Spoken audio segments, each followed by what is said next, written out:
کیا مشینیں سوچ سکتی ہیں؟ یہ سوال صدیوں سے انسانیت کو پریشان کیے ہوئے ہے، لیکن پچھلے 70 سالوں میں ہم نے نہ صرف یہ سوال پوچھا بلکہ اس کے جوابات دینے شروع کر دیے۔ یہ سفر ہے مصنوعی ذہانت کا، تو آئیے آبجیکٹری پر دیکھتے ہیں کہ یہ کہاں سے آئی، کیسے بڑھی اور ہمیں کہاں لے جا رہی ہے۔ یہ سفر 1950 میں شروع ہوتا ہے ایک برطانوی ریاضی دان ایلن ٹیورنگ کے ساتھ۔ اس نے ایک سادہ مگر انقلابی سوال پوچھا، کیا مشینیں سوچ سکتی ہیں؟ ٹیورنگ کا خیال تھا کہ اگر مشین کا جواب انسان سے الگ نہ نکلے تو سوچنے اور نہ سوچنے میں فرق ہی کیا؟ تو اس نے ایک ٹیسٹ تجویز کیا جو آج ٹیورنگ ٹیسٹ کہلاتا ہے، یہ جانچنے کے لیے کہ کوئی مشین کسی انسان کی بات چیت کو قائل انداز میں نقل کر سکتی ہے یا نہیں۔ پھر 1956 میں ڈارٹ ماؤتھ کالج میں ایک موسم گرما کی ورکشاپ نے اس شعبے کو باضابطہ طور پر جنم دیا۔ ایک نوجوان سائنسدان جان میکارتھی نے یہ اصطلاح وضع کی، مصنوعی ذہانت۔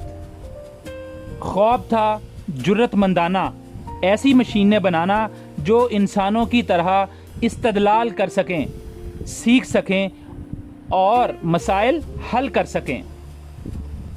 ابتدائی پر امیدی بہت زیادہ تھی۔ سائنسدانوں نے پیش گوئی کی کہ 20 سالوں میں انسان جیسی AI یعنی آرٹیفیشل انٹیلیجنس آ جائے گی، لیکن حقیقت نے سخت ضرب لگائی۔ کمپیوٹرز میں طاقت کی کمی تھی اور مسائل توقعات سے کہیں زیادہ پیچیدہ تھے۔ دو بار، پہلے 1970 کی دہائی میں، پھر 1980 کی دہائی میں تھوڑی بحالی کے بعد فنڈنگ ختم ہو گئی اور ترقی رک گئی۔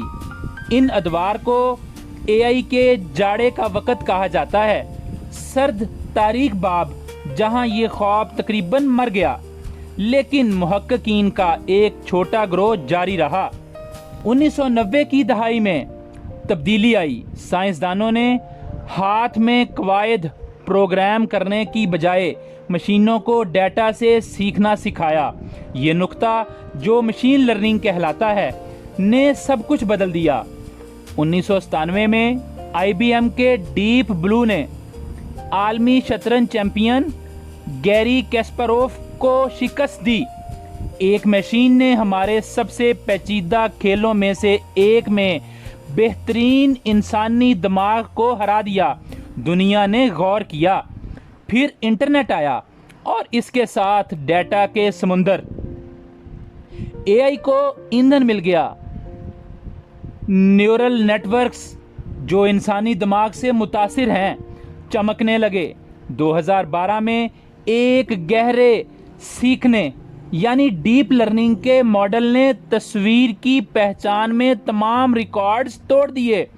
جدید AI دور شروع ہو چکا تھا۔ آج AI ہر جگہ ہے۔ یہ آپ کی اگلی ویڈیو تجویز کرتا ہے، زبانوں کا فوری ترجمہ کرتا ہے، سکینز میں کینسر کا پتہ لگاتا ہے اور گاڑیاں خود چلاتا ہے۔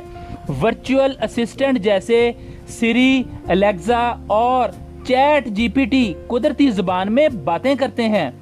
2016 میں گوگل کے الفا گو نے گو کھیل جو کہ 2500 سال پرانا چینی بورڈ گیم کی دنیا کے بہترین کھلاڑی لی سیڈول کو شکست دی۔ یہ کھیل اتنا پیچیدہ ہے کہ اس میں ممکنہ چالوں کی تعداد کائنات کے ایٹموں سے بھی زیادہ ہے۔ 2022 میں AI سے تخلیق شدہ آرٹ اور تحریر نے عوامی زندگی میں دھماکہ کیا۔ 2023 تک GPT-4 جیسے اوزار دنیا بھر کے ڈاکٹروں، وکیلوں، کوڈ نویسوں اور طلباء کی مدد کر رہے تھے۔ اب ہم غیر معمولی لمحے پر کھڑے ہیں۔ AI صرف ایک آلہ نہیں رہا، یہ انسانی ترقی میں ایک ساتھی بن رہا ہے۔ اس میں موسمیاتی تبدیلی سے نپٹنے، نئی دوائیاں دریافت کرنے اور اربوں افراد کو تعلیم دینے میں مدد کرنے کی صلاحیت ہے۔ لیکن یہ ملازمتوں، رازداری اور انسان ہونے کے معنی کے بارے میں بھی گہرے سوال اٹھاتا ہے۔ ان سوالوں کے آسان جوابات نہیں ہیں۔ چنانچہ ایلن ٹیورنگ کے تنہا سوال سے لے کر آپ کی جیب میں سرگوشیاں کرتی اے آئی تک، ہم 70 سالوں میں اس سے کہیں آگے آ گئے ہیں جس کے خواب دیکھنے والوں نے امید کی تھی۔ لیکن اصل سوال یہ نہیں کہ اے آئی کیا کر سکتا ہے، اصل سوال یہ ہے کہ ہم اس کے ساتھ کیا کرنے کا انتخاب کرتے ہیں، کیونکہ سب سے پرجوش باب آگے ہے، آپ اسے جینے والے ہیں۔